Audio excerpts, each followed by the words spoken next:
அச்சோ, எவன் கண்ணுல படக்கூடாது நினைச்சோ அவன் கண்ணிலே பட்டுட்டே. என்னங்க ஆட்டோ வச்சுட்டு இந்த முடிவுக்கு வந்துட்டீங்க?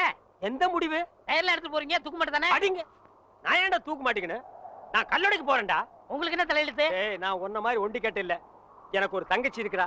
அவளுக்கு ஒரு கல்யாணத்தை பண்ணணும். அதுக்காக தாண்டா ஞாயிற்றுக்கிழமைன்னு கூட பார்க்காம வேலைக்கு போறேன். நானும் வருவேன். ஐயோ, நீ வேணாம்ப்பா, உனக்கு 1000 வேலை இருக்கு. அத போய் செய். உங்க கூட வரதே என் வேலை. ஐயோ, நான் தனியா உழைச்சுக்கிறேன், தனியா சம்பாரிச்சுக்கிறேன். ராமருக்கு அணில் உதவுன மாதிரி நானும் உதவுறேன். அடே, அணில் வேற, பெருச்சாளி வேற. அதுவா முக்கியம்? உங்க தங்கச்சி வாழ்க்கை தான் முக்கியம். போங்க. தள்ளாதடா. ஏங்கப்பா, எவ்வளவு பெரிய கல்லு. கல்லுதான். நான் என்ன தங்க சுரங்கம்னு சொன்னேன்? ஏங்கப்பா. ஏங்க, எல்லா வேலையும் நீங்களே செய்றீங்களே, எனக்கு ஒரு இலாக்கா ஒதுக்கி கொடுங்களேன். ஆமா, நான் கல்வித்துறை, காவல்துறை, உள்துறை, வெளித்துறை, பரிசுத்துறை, படகுத்துறை, இப்படி பல இலாக்கா வச்சிருக்கிறேன். அதுல உனக்கு ஒரு இலாக்கா ஒதுக்கி கொடுக்குறேன். போடா நாயே, நானே கல் உடைச்சு கஷ்டப்படுறேன். உங்க கஷ்டத்துல நானும் பங்கெடுத்துக்கிறேன். என் கஷ்டமே நீதான். பங்கு போட்டா ஒன்னதான் போடணும்.